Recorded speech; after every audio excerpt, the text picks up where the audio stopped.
Hello everyone, it's Dylan from Yu-Gi-Oh! Everything, and welcome back to another theory video. It has been way too long since I have done a theory video, and this is a theory of mine that I have wanted to share with you all for far too long. Seto Kaiba is one of the most well-known and polarizing characters in the entire Yu-Gi-Oh! Franchise, and as you guys know, he's a character that I love talking about, but rather than talking about him potentially being the main villain of Arc 5, or being a big reason as to why the timeline split, I'm going to be proposing a much more darker, more sinister theory. I believe that Seto Kaiba is a doombringer for the Yu-Gi-Oh! Universe. In regards to the first trilogy, Yu-Gi-Oh! Duel Monsters, Yu-Gi-Oh! GX, and Yu-Gi-Oh! 5Ds, there are multiple horrific events that can be directly tied to Kaiba, which I do not believe is a coincidence at all. That is why I'm proposing the theory that Seto Kaiba is a spiritual, symbolic, and possibly quite literal Antichrist, if you will,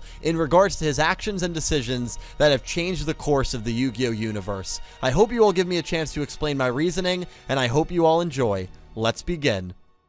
To make an effort in understanding the kind of person Kaiba is, we have to take a quick dive into the past, to an era before the very well-known Duel Monsters anime even began. I just want to quickly highlight that Seto Kaiba is not a sane man. He is one of the most insane and twisted characters in the entire Yu-Gi-Oh! Franchise. Most of us don't realize how truly evil of a character he actually was, so let me highlight some of the things he did in the past, in an era that only manga readers are familiar with, or those of you who have seen Toei's Yu-Gi-Oh! Anime, which is commonly referred to as Season 0. When you think Kaiba, you think Blue Eyes White Dragon. As we know, Kaiba has the only 3 Blue Eyes that exist in the Yu-Gi-Oh! Universe after he ripped up Grandpa Moto's only copy, the 4th one in existence. The way Kaiba got these cards is extremely messed up. He forced the first owner into bankruptcy, he then got the Mafia to coerce the second owner to give up his Blue Eyes, and you want to know what he did to the third guy? All Kaiba states regarding the matter is that the owner committed suicide. I don't even want to begin to think of the mental torture that Kaiba inflicted on these men. It was so horrible that it reached the point where someone felt the need to kill themselves. That is absolutely egregious. I could talk about how crazy this man is in greater detail for the next 20 minutes, but just know he set up a glorified torture amusement park to try and kill Yugi and his friends, hired a serial killer known as Chopman to face off in a death match versus Joey, and was basically Jigsaw before Jigsaw was even a thing. Kaiba was insane, but one of the most monumental events that happened early in the manga was a moment that really shifted him into full-on insanity, and that was the Experience of Death penalty game. Yami Yugi subjected Kaiba to this after he lost to him in a duel. He turned Kaiba into a Duel Monster card and then had him experience dying over and over and over and over. Well, after this trauma ended, Kaiba did some research and was able to recreate the experience, which he eventually used on Yugi's grandpa in order to get Yugi to compete in Death T. But the most important part of Kaiba's research is that he learned the average man goes completely insane after he is subjected to 10 minutes of this particularly inhumane torture. He performed human experiments to come to that conclusion. While we don't know how long Seto suffered this torture, I am positive it was more than 10 minutes. Kaiba would have constant nightmares of death and created Death T right after this experience. Seto absolutely suffered this penalty beyond the amount of time it would take for someone to go insane, and so by all logical purposes, Seto Kaiba is out of his freaking mind. He is a beyond insane individual who has taken dangerous actions and has constantly been the behind-the-scenes kingpin for many different antagonists, taking their roles and making their moves in the Yu-Gi-Oh! Universe. So I just wanted to quickly highlight some of the more crazy things Kaiba did throughout his lifetime. Hilariously enough, one of his father's right-hand men even call him the devil incarnate after stating he drove his father to suicide. How fitting for this video. I thought it was important to highlight that at heart, Kaiba is a truly twisted and evil character, which I feel gets overlooked quite often by a lot of people when they look back at Yu-Gi-Oh! Sure, he became a little more sane after Yugi mind-crushed him, but that blackened, selfish, evil heart was still inside, always beating, always looking for chaos, and that chaos was prevalent well after Duel Monsters ended. Seto Kaiba was responsible for almost everything that went wrong during Yu-Gi-Oh! GX. I know he made a brief, ultimately meaningless cameo, but think about everything that happened. he created Duel Academy, which was ground zero for every single thing that went wrong in the Yu-Gi-Oh world. Jumping straight into Season 2, the Light of Destruction possessed Sayu, or Sartorius in the dub, and sought to end all life in the universe. Now, the arrival of the Light of Destruction may have been natural, but you know what was not natural? The fact that it merged with Yugioh. Yugioh was the main villain of Season 3 and came back to wreak havoc on Duel Academy and ultimately Jaden for abandoning her. She was overly protective of Judai, and Judai eventually had to part ways with her. But I asked the question, why was Yugioh sent to space of all places? I'll play this quick clip to remind you.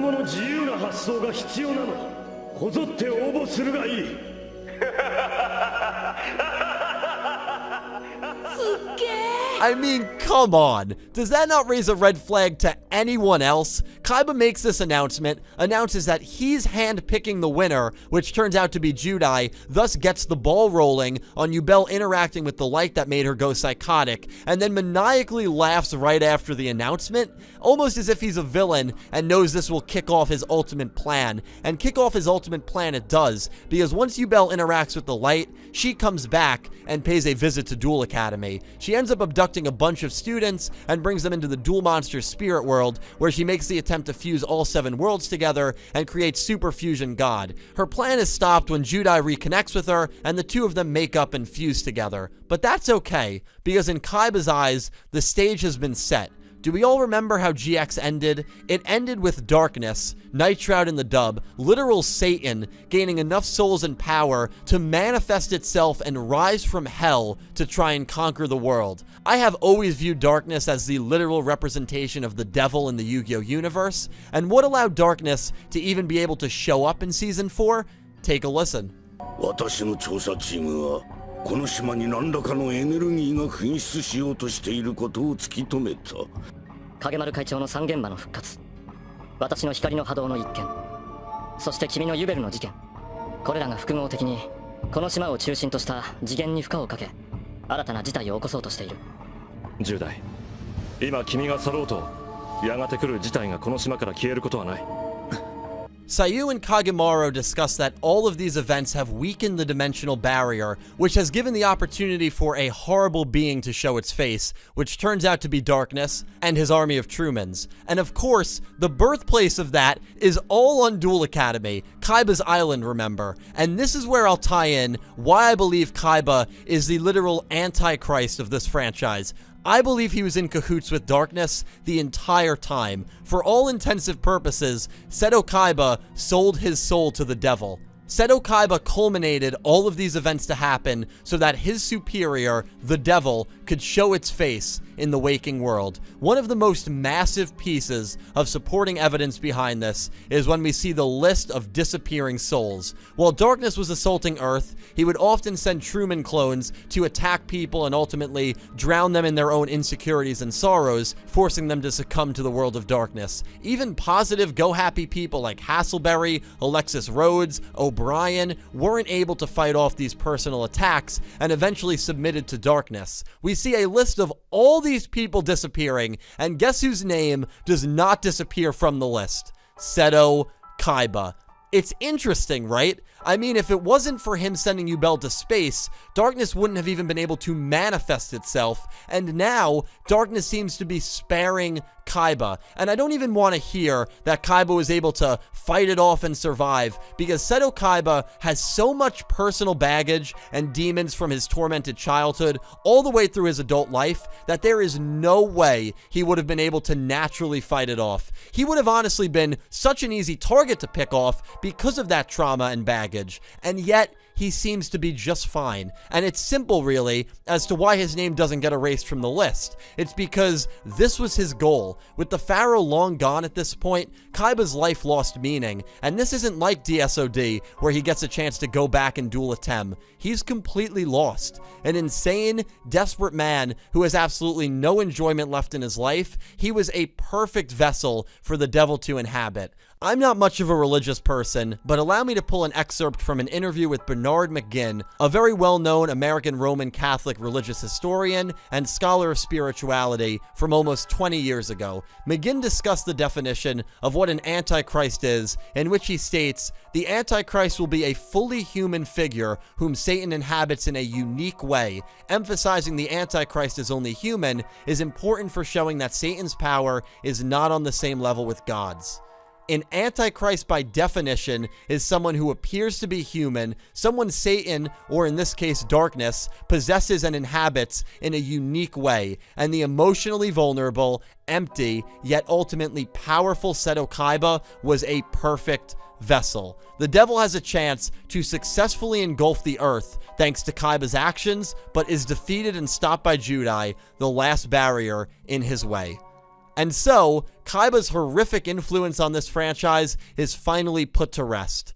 Well, actually no, it isn't. Kaiba has one last plan up his sleeve, a plan that ultimately kills thousands and thousands of people and wipes out an entire city. That, my friends, is Zero Reverse. A few years after GX ends, the tragedy of Zero Reverse takes place. And what do you know? It's another horrible event that can be directly tied to Seto Kaiba and his corporation yet again. I mean, can you really chalk all this up to being a coincidence? This event brings forth a new potential demon, this time a god known as the God of the Underworld. The group of scientists that worked on NRD belonged to the Momentum Investigation and Development Section, otherwise known as MIDS. This group contained the father of the next protagonist, Yusei Fudo. All of these scientists were responsible for creating the NRD under the Kaiba Corporation brand. Kaiba Corporation was the company that was responsible for creating this nuke. Really think about that after everything we have already discussed in this video. Dr. Fudo was the leading researcher working on this reactor. After realizing the dangers of it, he forewarns about the potential of a really bad event from this reactor and eventually tries to get the project canceled. And guess what happens? His cancellation proposal is rejected, and he is then removed from the project, a decision that Kaiba likely made, or at the very least approved himself, considering how major of a decision it was. Even when Dr. Fudo is demanding an explanation as to why this hasn't been stopped, his security guard, clearly one of Kaiba's cronies, I mean it looks like a guy from Season 1 Duelist Kingdom, comments on how much money they have invested in all of this. Selling out people's safety for money, that's classic Seto. Kaiba even instructs his guards to prevent Dr. Fudo from leaving, even if that means shooting him, which they attempt to do, and one actually does successfully shoot him as he tries to run out. I mean, think about the scummy company this man is running and how heartless you need to be to operate this way. He's literally trying to kill one of his former employees because he doesn't want the public to realize what kind of danger they are in. And Kaiba at this point knew that with Roman Godwin in charge, it would ultimately cause the radiator to blow up and unleash the Earthbound gods. Iliaster was majorly responsible for this, and as Rex Godwin states, Iliaster is everywhere. They run governments, they have their hand in everything. And so, Seto sells out again, this time to Iliaster and their plot to destroy the world and resurrect a demon. And that is exactly what happens. Kaiba Corporation's own radiator blows up and destroys the entirety of Domino City, killing thousands upon thousands of men, women, and children. After this incident, Seto Kaiba is never heard of or seen again. It would not surprise me at all if he died from this event with no purpose to live, thanks to the Pharaoh being gone. But I'm sorry, with all the death and destruction that is really tied to Kaiba and his corporation, the fact we know that this is not a sane man from his early introduction in the manga, and the way his actions always seemed to greatly benefit gods, earthbounds or devils, there is too much here for me to think Kaiba is innocent in all of this. And that is why I believe that Seto Kaiba is the Antichrist of the entire Yu-Gi-Oh franchise. And that, my friends, wraps up a theory that I have been working on for about a year now. I have had this theory for a very long time. Was always a little, I don't know if there's enough there, but the more I really dug into it, the more research I did, the more definitive proof that I thought was there that there really is something here that links Seto Kaiba and all of these horrible events in the 2 shows right after the original Yu-Gi-Oh! But hey, that is just a theory. It's a Yu-Gi-Oh! Theory, and hopefully you guys enjoyed. Let me know all your thoughts on this. Do you believe that Seto Kaiba is a spiritual Antichrist, or maybe a spiritual devil, or if you think that this really is all just a coincidence and that, yeah, he's an asshole, but he's not this much of an asshole? I would love to know all of your thoughts down below. And hey, whether you agree or disagree, I really do hope you enjoy. Definitely check out my channel for more Yu-Gi-Oh! Anime videos. A special thank you to my Platinum tier patrons Alexa Baker, Glen McGookin, Jorge Carrillo, Horace Maye, Goosey Q, Vincent Van Der Veen, Panther J, Smith620, Jorge Leon, Blue Maiden 28, Jarrett Buller, and Gabe G, and to my Diamond tier patrons Jesse Wood, Latrell Smith, Sean, and Melinda Phantom, and to my Egyptian God tier patron Syn Cloud. Thank you to everyone who is a patron. Thank you to everyone who is a YouTube channel member. Without you guys, I would not be able to do this. And thanks to everyone who just watches my videos, because without you guys, well, I really would not be able to do this. Love you all. Hope you enjoyed. Thank you so much for watching. I will see you next time, and I hope you have an amazing day.